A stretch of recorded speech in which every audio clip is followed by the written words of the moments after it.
Well, it's been a while since I've done one of these, so I got to make this one quick because I have a lot going on these days. So I was just watching Tim Pool, and I mean, this is a little closer to home. I used to live in the Lower Mainland, and I'm Canadian, so the a women's shelter in Vancouver was vandalized by trans activists with a bunch of derogatory terms pretty much against feminists who aren't intersectional or at least, following identitarian politics, and the phrase trans power.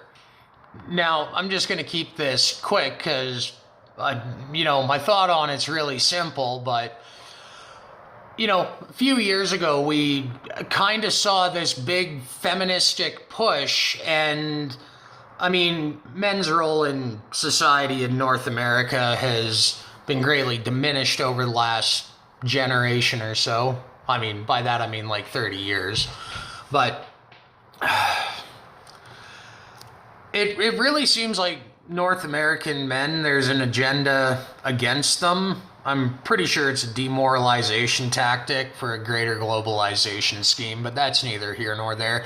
So anyway, during this big feminist push, this great big anti-men thing started. And I remember, on the other side of the coin from the debate as to opposed to women's rights and the gender pay myth and all this other crap to it coming from those dirty fucking smear merchants we call the media.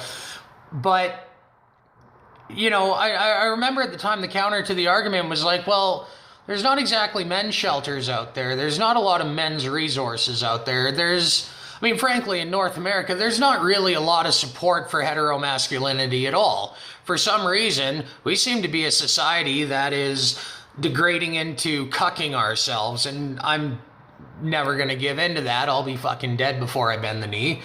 But see, this brings up an interesting point here, because if you believe the other side of the argument, more grounded in reality, that transgenderism is just a nice socially acceptable and politically correct term for gender dysphoria, which sounds a lot harsher because it's a mental illness.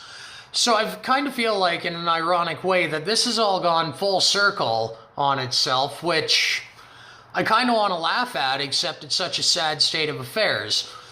Because now we've had a big push for women's rights and, that movement. We've had the downplay at men and disregard them and throw them off to the side and demonize heteromasculinity. And, we've pulled resources and consciousness away from the fact that men face issues too in their lives, and we don't get nearly the amount of resources women do. And now we have a bunch of men suffering from gender dysphoria, trashing a women's resource center, saying trans men are women too. This sounds like it's honestly just the full circle swing of, this is what happens when you let men with a mental illness go without help or encouragement to seek help or allocating the resources to provide help for too long. Eventually, they start thinking they're women, and when something starts to set in that shit's fucked up with them, they demand the women's resources to deal with their own issues. Frankly, I want to laugh, but on the other hand, I kind of want to shed a tear for how, the implications of it. And on the other hand, entirely, I kind of want to DQ Blizzard, so I think I'm going to end this movie off and go get one of those. Just some thoughts on it. It seems to me like we're, and it's not the first time it's happened, but full swing consequence.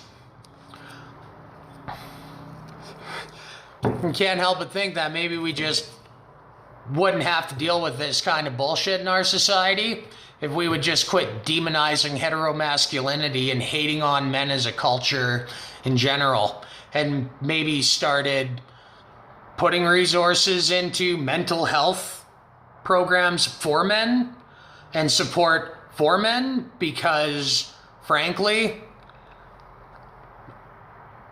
they're the only ones who aren't really getting anything enshrined by the culture.